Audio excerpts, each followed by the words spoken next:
प्रस्तुत है कार्यक्रम post box number 111। Post box number 111। कार्यक्रम में श्रोताओं पोस्ट बॉक्स नंबर 111 और आज इस कार्यक्रम में आप सबका एक बार पुनः हार्दिक स्वागत अभिनंदन है। मैं हूं जैनेन्द्र।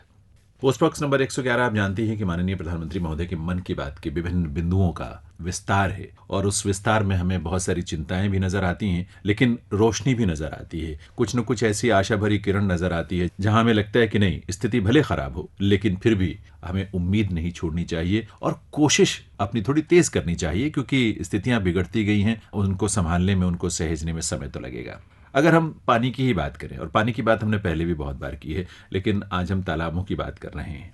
मैं आपको बताऊं कि आज देश की राजधानी दिल्ली अपनी प्यास बुझाने के लिए दूसरे राज्यों पर निर्भर है। हम सब जानते हैं क्योंकि हम उस संकट से जूझते हैं। गर्मियों में पानी का संकट तो और भी विकट हो जाता है। पर आपको मालूम है, एक समय ऐसा था जब दिल्ली में पानी की कोई कमी नहीं थी। यहाँ बड़ी बड़ी झीलें थीं, तालाब थे, नीला हौज, हौज खास का नाम ये सब आपने सुना है, भलस्वा, और दक्षिणी दिल्ली रिच में कई बड़ी झीलें थीं। इसके पानी से पीने की जरूरत भी पूरी हो जाती थी और सिंचाई भी, ये दोनों काम पूरे हो जाते थे। दिल्ली सरकार के राजस्व विभाग के रिकॉर्ड के अनुसार राजधानी में 1021 तालाब होने चाहिए, पर उच्च न्यायालय में दिए गए हलफनामे में राज्य सरकार ने केवल 629 तालाबों का अस्तित्व ही स्वीकार किया। अब सवाल यह है कि लगभग 400 तालाब राजधानी में गए कहां, और जो हैं वो किस हालत में हैं। पहले तो यहाँ तालाब, बावड़ी, कुएं और नहरों का जाल बिछा रहता था। तालाबों में इकट्ठा वर्षा जल यमुना के पानी को भी रिचार्ज करता था। पर कहीं न कहीं समाज की उदासीनता, सरकारों की अदूरदर्शिता, स्थानीय शासन की इकाइयों की निष्क्रियता और फिर भू माफियाओं से जोड़ तोड़ तथा इनसे उपजे अतिक्रमण ने सैकड़ों तालाबों का अस्तित्व मिटा दिया। जो तालाब बचे वे भी बुरी हालत में। अनधिकृत या अवैध आवासीय कॉलोनियों का जो गंदा पानी है, कूड़ा है, कचरा है, गंदगी है, ये सब डंप करने की जगह बन गए ये तालाब। फिर बाद में उन पर अतिक्रमण हुआ और ये कुचक्र जारी है। अन्य राज्यों और शहरों में भी यही स्थिति होगी।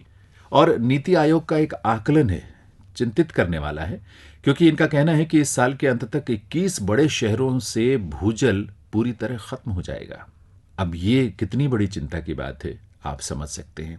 और आज अगर ये स्थिति है तो आने वाले कल में क्या स्थिति होगी, ये एक हमारे लिए सोचने की बात है। और इसी चिंता में आशा और उम्मीद की रोशनी लेकर जो लोग आते हैं, उन्हीं में से एक हैं रामवीर तंवर, यानी पॉन्ड मैन ऑफ इंडिया, जिनसे आज हम बातचीत करने जा रहे हैं, जिनका जिक्र प्रधानमंत्री महोदय ने अपने मन की बात में किया था 24 अक्टूबर को। साथियों, यूपी के गाजियाबाद के रामवीर तंवर जी को लोग पॉन्डमैन के नाम से जानते हैं। रामवीर जी तो मैकेनिकल इंजीनियरिंग की पढ़ाई करने के बाद नौकरी कर रहे थे, लेकिन उनके मन में स्वच्छता की ऐसी अलग जगी कि वो नौकरी छोड़कर तालाबों की सफाई में जुट गए। रामवीर जी अब तक कितने ही तालाबों की सफाई करके उन्हें पुनर्जीवित कर चुके हैं। दोस्तों, आज इन्हीं रामवीर जी से हम बात करने जा रहे हैं जिनका जिक्र प्रधानमंत्री जी ने किया। रामवीर जी, बहुत बहुत स्वागत है आपका इस कार्यक्रम में। धन्यवाद sir, thank you so much. मुझे लगता है क्योंकि प्रधानमंत्री जी ने जब आपका नाम लिया, आपका जिक्र किया, तो उसके बाद से तो अन्य तरह की व्यस्तताएं भी आपकी बहुत बढ़ गई होंगी, क्योंकि तालाबों के संरक्षण से तो आप इतने सालों से जुड़े हुए हैं, लेकिन हर कोई आपसे बात करना चाहता है। मीडिया का हर जो भी माध्यम है वो आप तक पहुंचना चाहता है, तो व्यस्तताएं कुछ ज्यादा बढ़ी। बिल्कुल, उस दिन के बाद तो एक तरह से हमारा प्रमोशन जैसा हो गया। और न केवल घर पे बल्कि तालाबों पे जहाँ पे भी हम जाते हैं, हाँ, तो कोई ना कोई मीडिया का साथी या कोई भी इस तरह से जो प्रेम करता है इस काम से, वो कहीं ना कहीं जानकारी लेने पहुंच जाता है। और हमें भी अच्छा लगता है कि कम से कम इस काम के बारे में जागरूकता फैल रही है और सभी काफी खुश हैं, न केवल मीडिया चैनल्स बल्कि हमारे जो आसपास रहने वाले लोग हैं। जिन जिन गांवों में हमने तालाब किया और जब उन गांवों को पता चला, क्योंकि उनके लिए तो मैं एक हल्का सा एक लड़का था जो तालाबों पे काम करता रहता है, लेकिन जब उनको पता चला कि माननीय प्रधानमंत्री जी ने नाम लिया तो उन्होंने बुलाया और फूला मालाओं के साथ स्वागत किया पूरे गांव में। बहुत सारे गांव ऐसे भी जो हमें गेट से उस तालाब तक ले गए फूल माला और ढोल के साथ, नगाड़ों के साथ, जो हमने रिवाइव करने में अपनी भूमिका निभाई है। तो सारे लोग खुश हैं। वो इसलिए खुश नहीं है कि मैंने मेरा नाम लिया, बल्कि वो इसलिए खुश है कि उनका कहीं ना कहीं कंट्रीब्यूशन था या कहीं ना कहीं उनका सहयोग था। तो सब अपना सम्मान इसको जोड़कर चल रहे हैं। निश्चित रूप से। और देखिए, अभी तक आपने 52 तालाबों और झीलों को पुनर्जीवित करने में बहुत महत्वपूर्ण भूमिका निभाई है। ये छोटी बात नहीं है। एक तालाब जीवित हो जाए अगर, तो आप सोचिए उसके साथ कितने सारी जिंदगियां जो हैं वो बच जाती हैं या बेहतर हो जाती हैं, और सिर्फ इंसान ही नहीं, पशु भी, यहाँ तक कि हमारी खेती बाड़ी भी, ये सब भी उससे प्रभावित होते हैं, बिल्कुल। अच्छे रूप में भी और बुरे रूप में भी। तो ये बहुत महत्वपूर्ण काम है।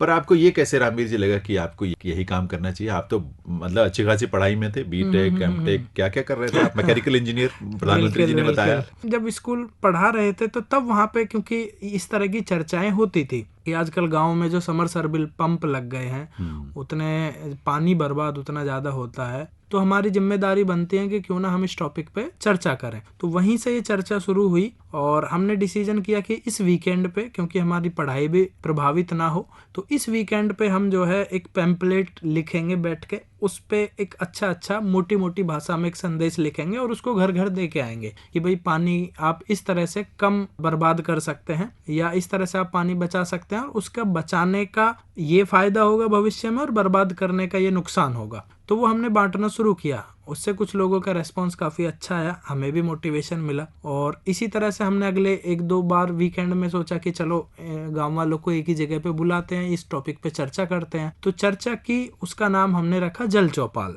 अच्छा। तो जल चौपाल से यहाँ से चीजें शुरू हुई, क्योंकि वो किसी ने वहां से फोटो खींच के मीडिया में भेजा, तो अगले दिन मीडिया में आया, वहां से जिला प्रशासन को पता चला, तो जिला प्रशासन की तरफ से हमारी पीठ थपथपाई गई पूरी टीम की कि भाई आप स्टूडेंट होके इस विषय के बारे में कम से कम चिंता कर रहे हैं। तो वहां से हमारा मोटिवेशन मिला और आसपास के गाँव वाले भी हमें बुलाने लगे कि आप इसी जिस तरह से आपने अपने गाँव में वो वीडियो के माध्यम से जो हमने देखी थी, भाषण दिया या समझाया, इसी तरह से हमारे गाँव में भी आइए, हमारे गाँव में भी इसकी जरूरत है जागरूकता की। तो ये जल चौपाल काफी तेजी से बढ़ा और इसी के साथ साथ मैंने अपनी पढ़ाई भी पूरी की वीकेंड पे करते करते, और जॉब भी की। और जब हमने 2 साल जॉब कर ली तब ये रिस्टोरेशन तक पहुंच गया, क्योंकि उसी तरह से लोग जुड़ते चले गए, कॉर्पोरेट के लोग, एनजीओ के लोग। तो हमें लगा कि हम अब आई थिंक ग्राउंड पे हम काम कर सकते हैं, क्योंकि हमारे पास हम उतने लोगों को जान गए हैं जो हमें सपोर्ट कर सकते हैं। और हम एक भी पता चल गया कि सिर्फ जागरूकता इसका कोई हल नहीं है, बिल्कुल ग्राउंड पे आना पड़ेगा और अपने कंफर्ट जोन को भी छोड़ना पड़ेगा। फिर ये सिलसिला आगे कैसे बढ़ा? एक तालाब को हमने साफ किया जितना वॉलेंटरली बिना किसी फंड के कर सकते थे। अच्छा। लेकिन वहीं पे कुछ लोग मिले जिन्होंने कहा कि अगर आप पूरा रिस्टोर करना चाहें तो हम तुम्हारा सपोर्ट करें। अच्छा, रिस्टोर करने की बात आप कर रहे हैं, पुनर्जीवित करने की बात आप कर रहे हैं, तो वो तालाब किस स्थिति में था जिसके साथ शुरुआत की? एक्चुअली तालाब की स्थिति ये थी कि तालाब में पानी कम और कचरा ज्यादा दिखता था। अच्छा, आसपास के लोग वहीं पर कचरा हाँ, डंप करते हैं? आसपास के लोग डायरेक्ट भी फेंकते हैं और जो हम नाली में फेंक देते हैं और हम समझते हैं कि ये तो खत्म हो गया, अपने घर के सामने नाली में फेंक दिया। हाँ। लेकिन हमारे गांव की नालियां भी तो किसी जल स्रोत से ही जुड़ेंगी जाके। बिल्कुल। तो वो बह के सीधा तालाब में ही पहुंचता है। अब तालाब में 2 तरह का कचरा होता है, एक ऑर्गेनिक वेस्ट हो गया, एक इनऑर्गेनिक वेस्ट हो गया। इनऑर्गेनिक वेस्ट में भी फिर 2 तरह से वो दिखता है, जो बोतल है जिनमें ढक्कन लगा हुआ है या पॉलीथीन है जिसमें हवा भरी हुई है, वो ऊपर तैरता रहेगा हमेशा की तरह। लेकिन जो एक बोतल है जिसमें पानी भर जाए या पॉलीथीन है जिसमें हवा की जगह ना हो, तो वो चुपचाप जाके नीचे बैठ जाता है। हाँ। एक उसमें नीचे एक लेयर बन जाती है, पूरी मोटी परत बन जाती है। तो रिचार्ज होने का सारा सिस्टम फेल हो जाता है। वो पूरा जो पर्कुलेशन होता है, ग्राउंड वाटर रिचार्ज होता है, वो पूरी तरह से प्रभावित हो जाता है। अब पानी वो रिचार्ज नहीं होता है, सिर्फ वहां पे सड़ता है वो। और दूसरा जो ऊपर होता है वो तो गंदगी हमें दिखती है, तालाब में बदबू हो जाती है। तो उसी को हमने शुरुआत में सिर्फ रिस्टोर किया। हमारा पर्पस भी यही था, हमें इतना नॉलेज भी नहीं था कि नीचे भी लेयर कोई बनी होगी। ऐसे वाकई ये स्थिति बहुत जगह दिखती है रामवीर जी, बिल्कुल। गांव में और शहरों में तो खास तौर पर। बड़े शहरों की जो बात अगर हम करें, और वो बहुत चिंता की बात होती है। श्रोताओं, कार्यक्रम आप सुन रहे हैं पोस्ट बॉक्स नंबर 111। आप जानते हैं कि तालाब जैसे वाटर बॉडीज भूजल यानी ग्राउंड वाटर को रिचार्ज करने और जलवायु को ठंडा रखने का काम करती हैं। इससे इकोलॉजिकल सिस्टम, पारिस्थितिकीय जो व्यवस्था है वो ठीक ठाक रहती है। पर दिल्ली का दिल इस बात से जानबूझकर अनजाना रहा है, ऐसा आप कह सकते हैं, और आज भी है। नतीजा, पूरा इकोलॉजिकल सिस्टम जो है वो डिस्टर्ब हो रहा है। विशेषज्ञ ऐसा बताते हैं कि यमुना की स्वच्छता और जलस्तर का संबंध भी इन तालाबों से था जो यहाँ थे और आज भी है, जो नदी के समुचित और स्वच्छ जल प्रवाह को सुनिश्चित करती रही हैं। पर वो कड़ी जो है वो आज कहीं दिखाई नहीं देती, टूट गई है दरअसल वो कड़ी। एक और बात, चूंकि आजकल डेंगू के मामले लगातार बढ़ रहे हैं, इसलिए ये जानकारी शायद आपको रोचक भी लगे, महत्वपूर्ण भी लगे और इसकी उपयोगिता भी हम समझ पाए। पर्याप्त तालाबों और उनमें स्वच्छ जल के अभाव में एक मछली होती है, गंबूजिया जिसका नाम है, वो बहुत कम जगह डाली जा रही है और अब तो शायद ना के बराबर ही तालाबों में डाली जाती है। दिल्ली की बात मैं कर रहा हूँ। ये गंबूजिया मछली डेंगू की रोकथाम में बहुत बड़ी भूमिका निभाती है। अब आप पूछेंगे कैसे? वो ऐसे कि ये मछली एडिस मच्छरों का जो लार्वा है वो उसे खाती है, जिससे इन मच्छरों की संख्या अनियंत्रित नहीं होने पाती। पर तालाबों की घटती संख्या, फिर उनमें कूड़ा कचरा, गंदा पानी इन मछलियों को जीवित ही नहीं रहने देती। छोटी सी बात है, लेकिन आप देखिए कि प्रकृति अपने आप किस तरह से संतुलित ढंग से हमारे जीवन को सपोर्ट करती है, पर हम अपने ही जीवन पर कुठाराघात करते हैं ऐसी बातों से, यानी तालाबों के अस्तित्व को खतरे में डालकर। आज हम इसीलिए बातचीत कर रहे हैं पॉन्डमैन ऑफ इंडिया यानी रामवीर तंवर जी से, जिनका जिक्र प्रधानमंत्री महोदय ने किया। एक तालाब से शुरुआत हुई थी और वो सिलसिला जो आगे बढ़ा है तो 52 तालाबों से होते हुए आप तो काफी बड़े स्तर पर ये अपना काम कर रहे हैं। अब तो रामवीर जी आपने अपनी संस्था भी बना ली है। बिल्कुल, संस्था अभी जनवरी 2020 में हमने रजिस्टर कराई। हाँ। जब लगा कि हाँ इसकी जरूरत है तो ये से अर्थ नाम से हमने एक संस्था रजिस्टर कराई। से अर्थ, SAY, से अर्थ, जिसका मोटा मोटा अर्थ निकालें कि आओ पृथ्वी के बारे में बात करें। अच्छा। क्योंकि हमारा शुरुआत चर्चा से हुई थी, जल चौपाल से हुई थी, इसके बारे में बात करने से हुई थी, तो हमें ये नाम उपयुक्त लगा कि क्यों ना हम पृथ्वी के बारे में बात करें। एक बात मुझे उत्सुकता होती जानने की रामवीर जी, आपने मैकेनिकल इंजीनियरिंग की पढ़ाई की, लेकिन ये भी एक बड़ा टेक्निकल मामला है। जिस तरह से ठीक है सफाई तक तो बात समझ में आती है कि हमने कूड़ा कचरा साफ कर दिया, लेकिन उसको रिवाइव करना, रिस्टोर करना, उसके लिए एक टेक्निकल नॉलेज की भी, समझ की भी जरूरत है। अब ये चीजें आपने कैसे हासिल की? बिल्कुल, देखिए इसकी जो शुरुआत हुई थी, सच में मुझे इसके बारे में ABCD भी नहीं पता थी, लेकिन हम सभी को लगभग इतना तो पता है कि कचरा निकालना है और एक जगह को कचरा से अगर साफ कर दें तो वो जगह साफ हो जाती है। लेकिन बाद में एहसास हुआ कि जब बहुत सारे सेमिनार्स में जाने लगे तो वहाँ वक्ताओं को सुना कि उनको बहुत गहरी नॉलेज है इस बारे में। तो जितना हमसे पढ़ा गया हमने पढ़ा, उसके बाद हमने लगा कि एकेडमिक नॉलेज भी क्योंकि होनी चाहिए, तो उसके लिए हमने खुद LLB कोर्स को भी ज्वाइन किया हमने। अच्छा, LLB का क्या इससे रिश्ता? LLB में क्योंकि एनवायरमेंटल साइंस, एनवायरमेंटल लॉ एक सब्जेक्ट होता है कि जिसमें जो पर्यावरण के जितने भी नियम कानून हैं उनके बारे में जानकारी मिले। और ज्यादा टेक्निकल नॉलेज के लिए हमने पर्यावरण मंत्रालय का एक कोर्स है GSGP, जो सेंट्रल पॉल्यूशन कंट्रोल बोर्ड में कराया जाता है। तो जो CPCB के टॉप साइंटिस्ट होते हैं वहाँ पे उस कोर्स के बारे में वो सिलेक्टेड लोगों को ऑल इंडिया से पढ़ाते हैं। अच्छा। तो वहाँ पे हमने अप्लाई किया, इंटरव्यू हुआ और हमने वहाँ से पूछा गया हमसे कि भाई तुम्हारा, ज्यादातर बच्चे तो वो हैं जिन्होंने एनवायरमेंट रिलेटेड कोर्स किए हुए हैं। हाँ। और वो अपर नॉलेज यहाँ पे लेना चाहते हैं, थोड़ा टेक्निकल नॉलेज, लेकिन आपका ना तो बैकग्राउंड है इन्वायरमेंट से, ना आप CPCB से ना का ताल्लुक रखते हैं, आप मैकेनिकल इंजीनियर है, फिर आपको क्यों जरूरत पड़ी? तो मैंने बताया कि देखिए मैं तालाबों का काम करता हूँ और मुझे चाहिए इसके बारे में नॉलेज। और बाद में क्योंकि हमें वहाँ से ऑफर भी मिला कि आप यहीं पे ज्वाइन भी कर सकते हैं हमें, अच्छा, नौकरी एज ए साइंटिफिक असिस्टेंट। अच्छा। तो वहाँ पे हमने मना कर दिया कि हमने ये कोर्स पहले ही बताया था कि ये कोर्स हमने किया है सिर्फ नॉलेज के लिए और अब हम चाहेंगे इसको यूटिलाइज करें जाके। अब हमारे पास एक प्रॉपर नॉलेज थी कि हम जो स्टूडेंट हैं उनको अपने इस अभियान से जोड़ें, क्योंकि वो उनके कोर्स में भी मदद करेगा, उनके प्रैक्टिकल्स में भी मदद करेगा और हमारी भी मदद हो जाएगी उससे।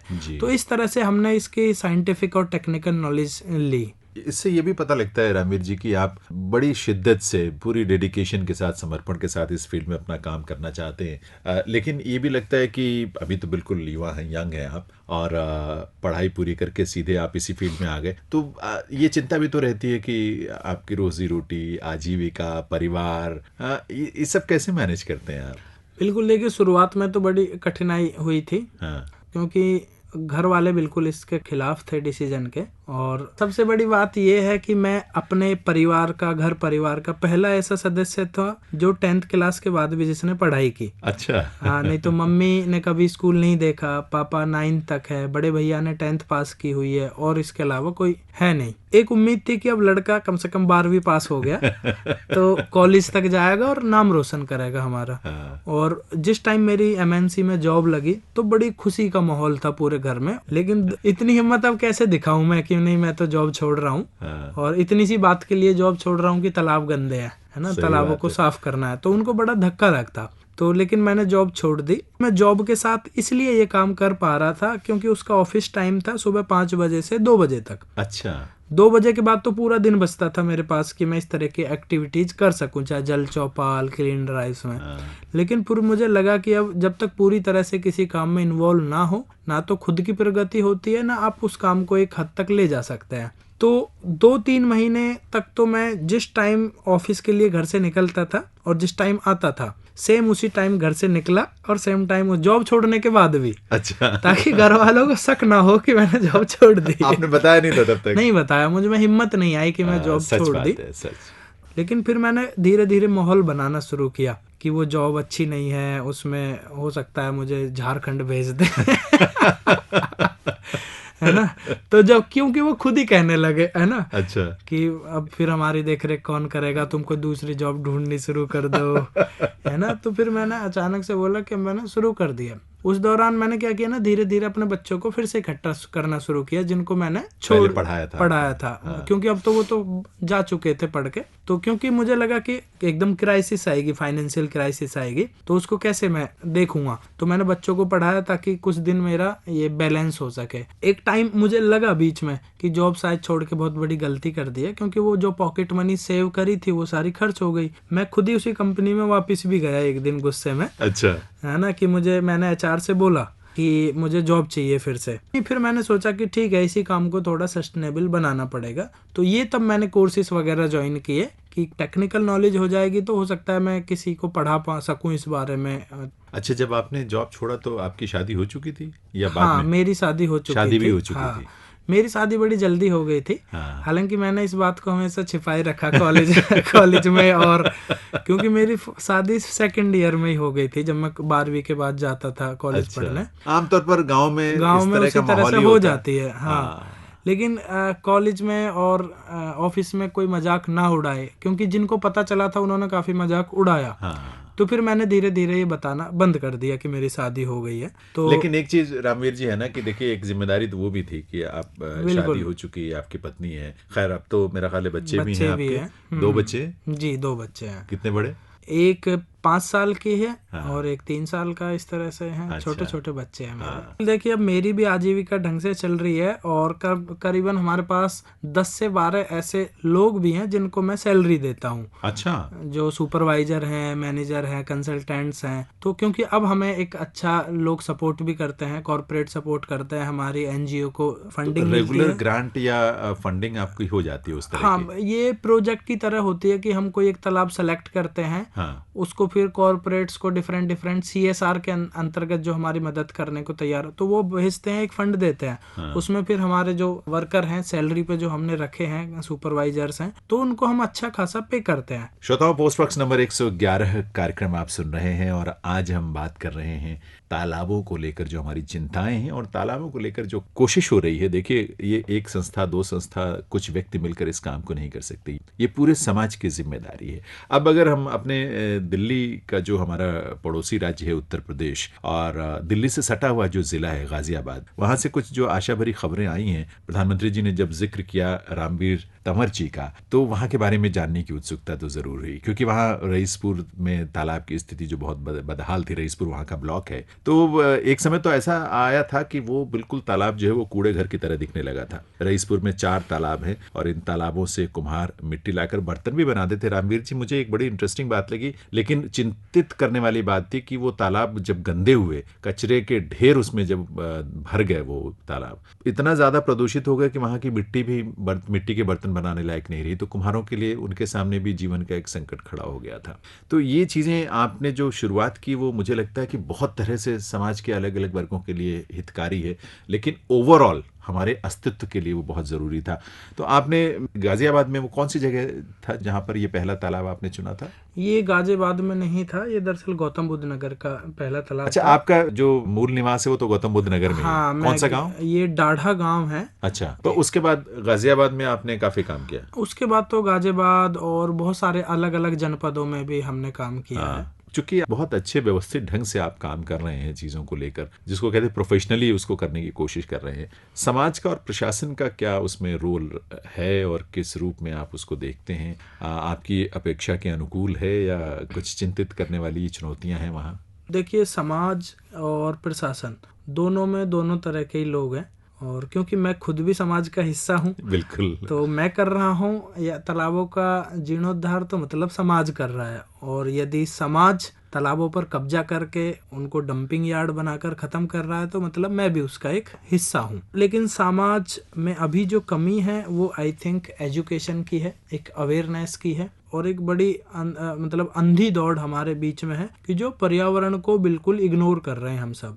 कुछ मुझे लगता है रामवीर जी बहुत ही छोटे छोटे स्वार्थ हैं जिसकी वजह से मन में लालच पैदा होता है, तो हम धीरे धीरे करके उन चीज़ों पे जैसे अतिक्रमण करना शुरू करते हैं। मैं इस बात को मानता हूँ कि हर आदमी को पता है कि भाई पर्यावरण संरक्षण के लिए क्या क्या जरूरी है, पर हमारे मन में जो लालच है उस लालच की वजह से ये चीजें होती हैं। मुझे लगता है आपको भी ऐसे कई अनुभव हुए होंगे। लालच हमेशा हमारी नॉलेज पे, इंफॉर्मेशन पे हावी पड़ता है। हम सबको पता है जल ही जीवन है, लेकिन जब लालच हो जाता है तो होता है कि चलो इस तालाब को मारने से सारी दुनिया के थोड़ी ना मर जाएंगे, है ना, चलो हम तो थोड़े से हिस्से पर कब्जा कर रहे हैं। लेकिन वो थोड़ा सा हिस्सा करते करते बहुत सारे तालाब मर गए। तालाब मरते कैसे हैं? तालाब मरते ऐसे हैं कि अगर हम एक आर्टिकल मैंने पढ़ा था कि आजादी के समय पे भारत में लगभग 25 लाख ऐतिहासिक तालाब थे। जी जी। लेकिन 2017 में फिर से एक गिनती हुई, और गिनती में पाया गया कि उनमें से लगभग 5 लाख बचे हैं। जी जी। यानी हम तालाबों के पानी के साथ साथ 20 लाख तालाबों को भी पी गए। और जो 5 लाख में है तनवीर जी, उसमें 20% तो मैंने सुना है कि वो किसी काम लायक नहीं है। हाँ, वो सिर्फ एक सीवेज टैंक है, क्योंकि हमारा पूरा जो सीवेज नेटवर्क है वो तालाबों से जोड़ दिया गया बहुत तेजी विकास करने के चक्कर एक और भी हुआ इसमें रामवीर जी, दिल्ली की मैं आपको बात बताऊं, दिल्ली में बहुत सारी ऐसी अनधिकृत या अवैध कॉलोनियां बस्ती चली गई। अब चूंकि वो एरिया ऐसे थे, क्षेत्र ऐसे थे जो अनधिकृत थे या अवैध जिनको हम कह सकते, तो वहाँ पानी की सप्लाई की व्यवस्था नहीं थी, वहाँ सीवरेज की व्यवस्था नहीं थी, वहाँ सड़कें नहीं थी, ये सब सारी समस्याएं थी। ऐसे में वहाँ के रहने वाले लोगों की संख्या बढ़ती गई और वो अपना कूड़ा कचरा गंदा पानी सब जो आसपास की जो भी ऐसी वाटर बॉडीज होती हैं वो उसमें डालना शुरू किया लोगों ने, और धीरे धीरे वो खत्म हो गई। वो इसी तरह तालाब मर गए। दिल्ली में जो कमी आई वो तालाबों की वो इसी रूप में आई। बिल्कुल, दिल्ली की बात करें या अन्य जगहों की भी बात करें, तो अगर गांव की जब हम बात करते हैं तो गांव में कुछ कॉमन प्लेस होते हैं जो पब्लिक प्लेस होते हैं, जैसे स्कूल हो गया, मंदिर हो गया, मस्जिद हो गई, शमशान घाट हो गया, तालाब हो गया। अब जैसे एक सोसाइटी में अगर हम दिल्ली में आप रह रहे हैं एक अच्छी सोसाइटी में, तो म्युनिसिपल कॉर्पोरेशन की गाड़ी आती है, आपका कूड़ा ले जाती है। लेकिन आज भी गाँवों में वो व्यवस्था नहीं हो पाई है। अब हम क्या सोचते हैं कि गांव के लोग तो बिल्कुल खेती बाड़ी से ही खाते हैं और वहीं को डिकम्पोज हो जाता है, लेकिन हमें समझना चाहिए कि गांव में भी अभी उतना ही चिप्स कुरकुरे बच्चे खाते हैं जितना शहर में खाते हैं। वही डिटर्जेंट, वही छोटे छोटे पैकेट्स वहां पे पहुंचते हैं, तो कूड़ा तो जनरेट हो ही रहा है। अब आपको अगर कूड़ा फेंकना है तो ना तो आप अपने घर में फेंकेंगे, ना मंदिर में फेंक सकते हैं, ना मस्जिद में, ना स्कूल में, ना शमशान घाट में। तो आपके पास एक जगह बचती है जहाँ पे किसी का कोई विरोध नहीं है, वो बचता है तालाब। तो वो धीरे धीरे या तो गांव का नाली में फेंकते हैं या सीधा तालाब में फेंकते हैं, तो वो तालाब धीरे धीरे इसी तरह से मरता चला जाता है। फिर उसके ऊपर एक दिन क्या करते हैं, जब खुद ही वो परेशान हो जाते हैं तो उसके ऊपर एक दिन मिट्टी डालते हैं और उसके कब्जा करके धीरे धीरे आपस में बांट लेते हैं। इस तरह से तालाबों की मौत हो जाती है।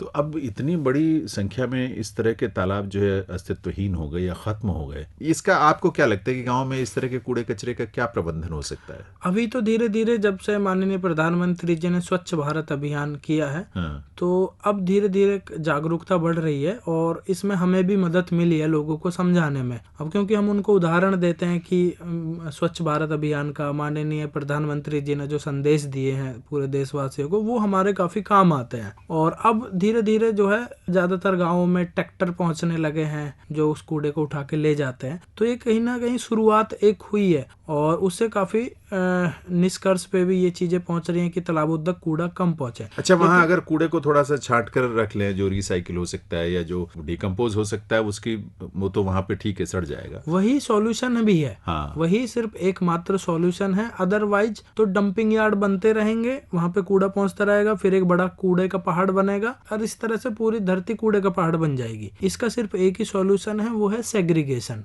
अगर हम गीला कचरा और सूखा जो प्लास्टिक का उसको अलग कर दें, क्योंकि प्लास्टिक का कचरे की बहुत डिमांड है, आज भी बहुत डिमांड है। लेकिन हमारी आदत क्या है कि हमारा आटा बचा, सब्जी बची, हम उसको प्लास्टिक में बांध के फेंकते हैं। अब जब गाय खाती है, उसी वजह से गाय भी बहुत मर रही है। अब प्लास्टिक के अंदर जब वो आटा है तो गाय को महक आ जाती है, अब उसको खाती है, उसको खाने के चक्कर में पूरी पॉलीथीन खा जाती है। वो 1-2 गाय का ऑपरेशन हुआ है तो उसमें एक गाय के पेट में 30 से 40 किलो प्लास्टिक निकली है ना।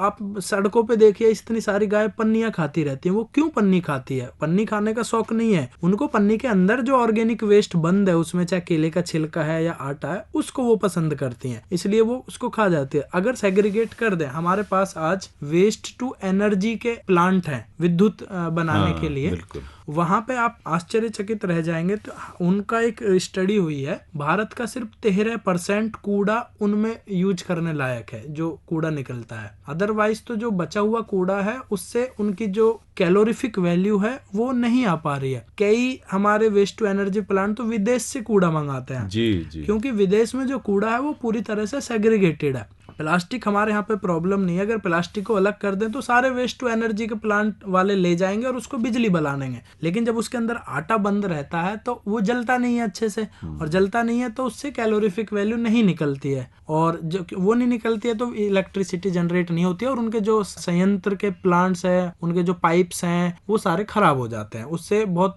बड़ी गैस निकलती है जो मनुष्य पे गलत प्रभाव डालती है। तो ये समस्या है। उसी तरह से अगर तालाबों में हम सिर्फ ऑर्गेनिक वेस्ट डाल भी दें, हमारे पास बहुत सारी ऐसी मछलियां हैं जो उसको पूरे को खा जाएंगे, ऑर्गेनिक वेस्ट को। वो पूरा एक चेन है है ना। लेकिन प्रॉब्लम क्या है कि उसमें इनऑर्गेनिक भी जाता है ना, वो सेग्रीगेट नहीं हो पाता है।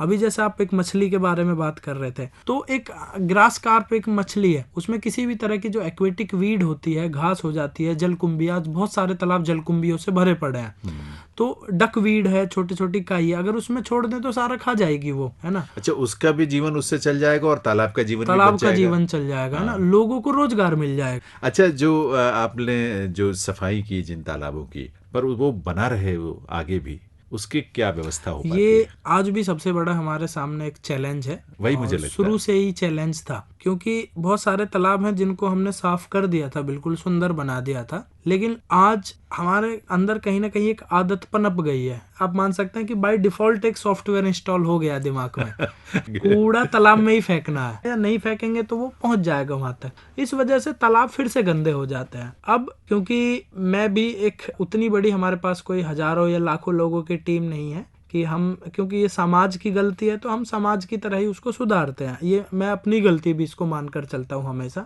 और कई बार लोग इसको क्रिटिसाइज भी करते हैं फिर हमारे काम को, कि तुम्हारे काम का क्या फायदा, तुम साफ कर दे वो तो फिर से गंदा हो जाता है। तो मैं उनसे बोलता हूँ कि आप मुझसे क्वेश्चन कर रहे हैं, है ना, आप मुझे इसकी आलोचना कर रहे हैं, लेकिन आप उन लोगों से पूछिए ना कि भाई उसने तो साफ कर दिया, मैंने तो वो किया जो मुझे करना चाहिए था, लेकिन लोग वो कर रहे हैं जो उनको नहीं करना चाहिए। तो आप मुझे सवालों में घेरने के बजाय उन लोगों को पकड़िए जो उसमें कूड़ा डाल रहे हैं साफ तालाब के अंदर। तो ये एक बड़ा चैलेंज है, और बहुत सारे तालाबों को इससे बचाने के लिए हमने उनको एक्वाकल्चर से जोड़ना शुरू किया है, यानी उस तालाब में किसी ना किसी तरह की एक इनकम जनरेट हो सके गांव वालों की। अच्छा। चाहे वो फिश फार्मिंग हो, लोटस फार्मिंग हो, सिंगाड़ा की खेती हो, क्योंकि आजकल जब देखते हैं गांव में ज्यादातर झगड़े एक ही चीज को लेके होते हैं कि एक किसान ने दूसरे की खेत की मेड़ काट ली उसने जहां एक फावड़े से मेड़ काटी ना, वो दूसरा फावड़ा उसके सर में मार देता है तो वहीं पे गोली भी चल जाती है कई बार। बहुत तरह के ऐसे क्यों चल जाती हैं गोलियां, क्यों वो आपस में लड़ पड़ते हैं? क्योंकि वो उसकी रोजी रोटी का एक साधन था, इनकम का एक ही सोर्स था। वो नहीं चाहता कि 1 इंच भी कम हो जाए उससे, बल्कि वो चाहता है कि दूसरे के 1 इंच मिल जाए उसमें से। अभी तालाब किसी की इनकम का सोर्स नहीं है, इसलिए क्यों कोई विरोध करेगा। लेकिन हम जब एक तालाब को किसी की इनकम का सोर्स बना देते हैं, अब वो लोग विरोध करेंगे। अब अगर वो तालाब गंदा होता है तो उनकी प्रोडक्शन कम हो जाएगी, है ना, उनका जो इनकम है वो खत्म हो जाएगी। इसलिए बहुत सारे तालाबों को जो जहाँ जहाँ पे पॉसिबल हो पा रहा है, हम उन तालाबों को एक्वाकल्चर से जोड़ते जा रहे हैं कि भाई अब तुमको ये इनकम के लिए मिल गया तालाब, लेकिन तुम्हारी जिम्मेदारी है कि जिस स्थिति में ये तालाब छोड़ा है उसी स्थिति में आपको बना के रखना पड़ेगा, क्योंकि उनकी रोजी रोटी भी प्रभावित होगी। हाँ, जब देखिए हम एक तालाब को साल में 2 साल में एक बार करेंगे तो वहाँ पे 2-3 टन कूड़ा मिलेगा हमें। लेकिन जब एक आदमी जो अपने खेत पे जिस तरह से डेली चक्कर मारता है, अगर वो तालाब पे चक्कर मारे तो उसको 2 या 3 प्लास्टिक मिलेगी, 1-2 बोतल मिलेगी, जिसको साफ करने में कितना लगेगा? 5 मिनट जी। तो वो आदमी 5 मिनट दे तो पूरी जिंदगी तालाब साफ रहेगा। वो नहीं तो वो किस तरह से किसी व्यक्ति को या समूह को आप लोग सोचते हैं कि वो इसका संचालन करे और उसका जो भी इनकम होती है वो उसके पास जाए, ये कैसे तय होता है? उसमें जिला प्रशासन का एक बड़ा रोल होता है, चाहे वो जिला प्रशासन हो, म्युनिसिपल कॉर्पोरेशन हो, तो सभी में एक विभाग होता है, मत्स्य पालन विभाग, और एक होता है राजस्व विभाग। क्योंकि ज्यादातर तालाबों की नपाई तुलाई, कितना गहरा, कितना बड़ा है, कितने पे कब्जा है, तो ये सर राजस्व विभाग इसको देखता है। और उसमें कोई इनकम हो सके या कमर्शियल एक्टिविटी हो सके, उसको मत्स्य पालन विभाग देखता है। तो क्योंकि जिला प्रशासन के सहयोग से ही हम तालाबों को रिवाइव करते हैं, हम बिना जिला प्रशासन की अप्रूवल या एनओसी के बिना उनको हाथ भी नहीं लगाना चाहते। अच्छा। क्योंकि वो उन्हीं की प्रॉपर्टी है, हम सिर्फ सरकार का या जिला प्रशासन का सहयोग कर रहे हैं। बाद में कोई डिस्प्यूट खड़ा हो उससे बेहतर है। हाँ, क्योंकि लोग हमसे भी क्वेश्चन कर सकते हैं कि आप किसकी परमिशन से तालाब को रिवाइव कर रहे हैं, या फिर जो लोग कब्जा करके बैठे हैं वो किसी भी हद तक जा सकते हैं उस काम को रुकवाने के लिए जी। तो इसके लिए अगर वो तालाब किसी को देना है तो हम जिला प्रशासन को एक सुझाव देते हैं, तो जिला प्रशासन सहयोग से ऐसे ही लोगों को जो उसमें एग्री हो जाते हैं उन टर्म कंडीशंस पे, तो उनको तालाब को पट्टा दे दिया जाता है 5 साल के लिए, 10 साल के लिए, लेकिन उसमें सारी नियम शर्तें रहती हैं। तो उन्हीं के सहयोग से ऐसे लोगों को दे दिया जाता है और उसी से ही फिर तालाबों को मेंटेन रखा जाता है। अच्छा रामवीर जी, एक चीज है, क्योंकि बहुत जगह तालाबों को संरक्षित करने के नाम पे जैसे उसके किनारे को पक्का कर दिया जाता है, तालाब ही पक्के कर दिए जाते हैं बहुत जगह, मुझे लगता है इससे भी नुकसान होता होगा। बहुत नुकसान है। तो सबसे बड़ा नुकसान यही है कि तालाब का जो उद्देश्य था ग्राउंड वाटर रिचार्ज, आसपास के इकोसिस्टम को बैलेंस करना, वर्षा जो तंत्र है हमारा, वर्षा चक्र है, उसमें जो वो रोल निभाते हैं वो पूरा खत्म हमारा हो जाता है, डिस्टर्ब हो जाता है। तो आप लोग जो जिन तालाबों को संरक्षित करते हैं या पुनर्जीवित करते हैं, उनके आसपास क्या चीजें करते हैं या उनके साथ किस तरह से, ताकि वो प्राकृतिक जो स्वरूप है वो भी बना रहे, संरक्षित भी रहे और कोई ऐसा नुकसान भी न पहुंचे पर्यावरण? हम देखिए तालाबों को जो मेड़ होती है चारों तरफ, हम उस पे उसको, क्योंकि बड़ी चिंता होती है कि वो बारिश के टाइम पे, क्योंकि प्रेशर बहुत ज्यादा होता है बारिश का भी और पानी का भी, वो कट जाती है कई बार।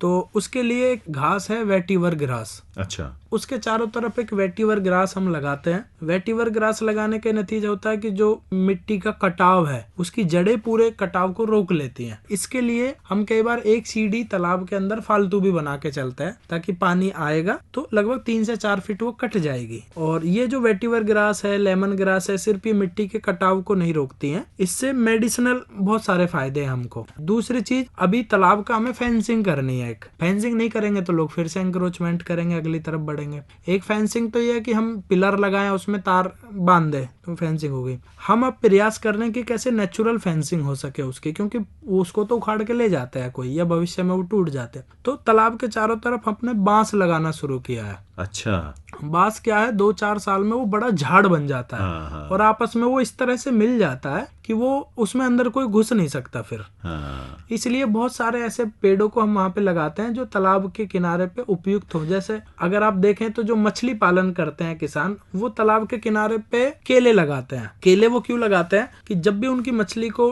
डिजोल्व्ड ऑक्सीजन की जरूरत पड़ती है या उनको लगता है कि अब मछली मरने वाली है, वो बाहर मुंह निकालने लगती है, वो तुरंत से केले के पेड़ों को काटते हैं और वो उसमें डाल देते हैं तालाब में। उससे 2 चीज है, केले की जो तना होता है उसमें पोटेशियम की काफी मात्रा भी रहती है, तो मछली का अच्छा आहार भी बन जाता है वो। दूसरी चीज, जो बीच में ऑक्सीजन ट्रैप होती है उसमें, जैसे वो फेंकते हैं ना तो वो ऑक्सीजन का लेवल बढ़ जाता है पानी में। अरे वाह। तो उनका बड़ा नेचुरल सिस्टम है ये। वाकई। तो इसलिए बहुत सारे पेड़ हैं जो तालाबों के आसपास किसान लगा के चलते हैं, इमरजेंसी में वो काम आ सकते हैं।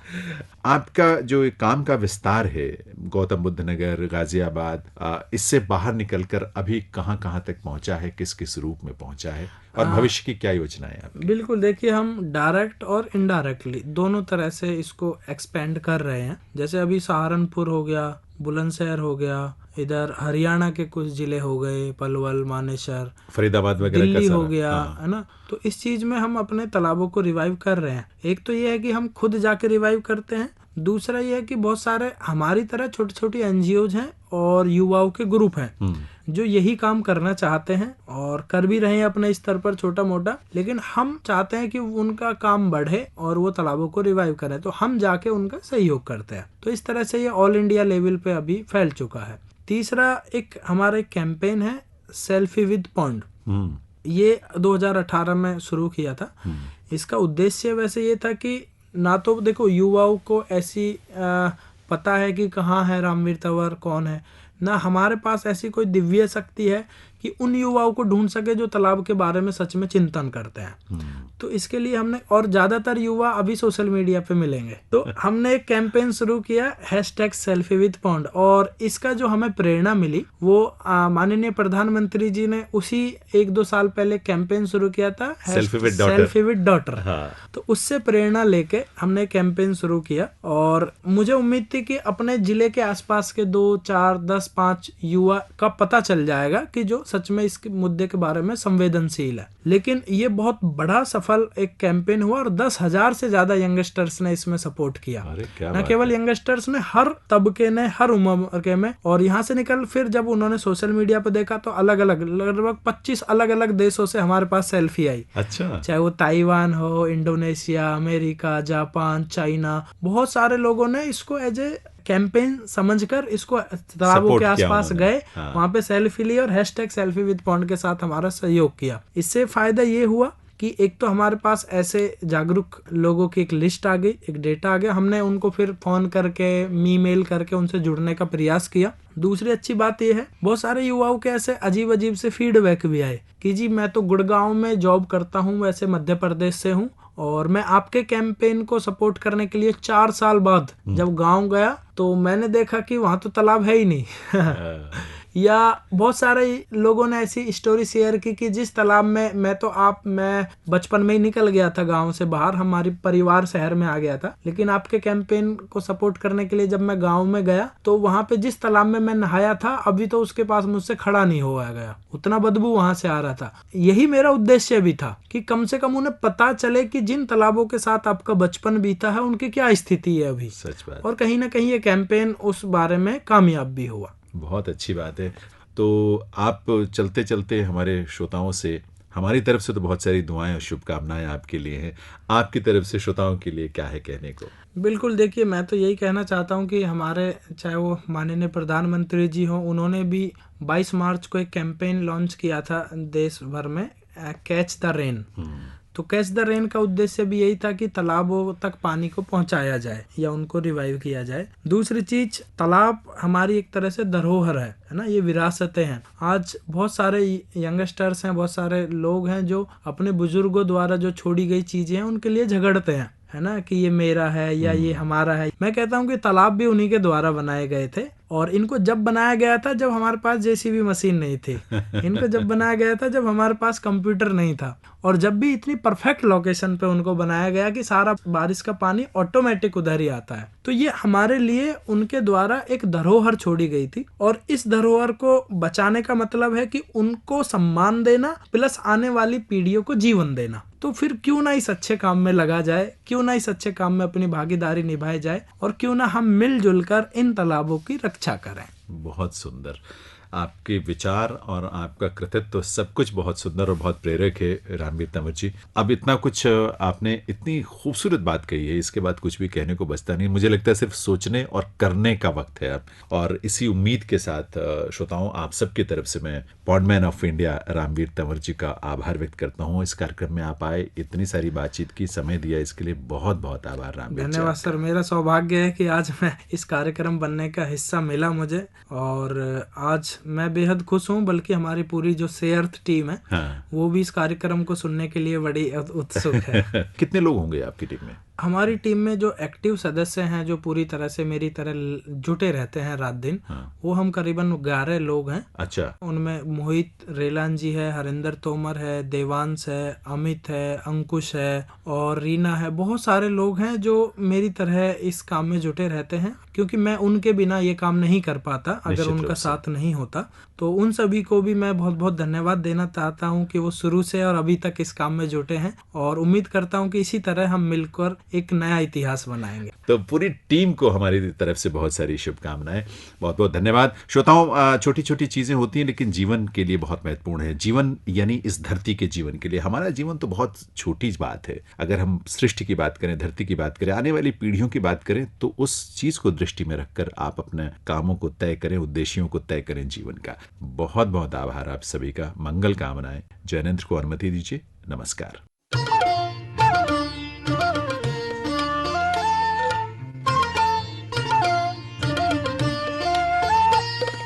अभी आप सुन रहे थे कार्यक्रम post box number 111।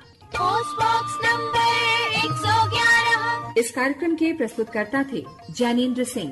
Post box number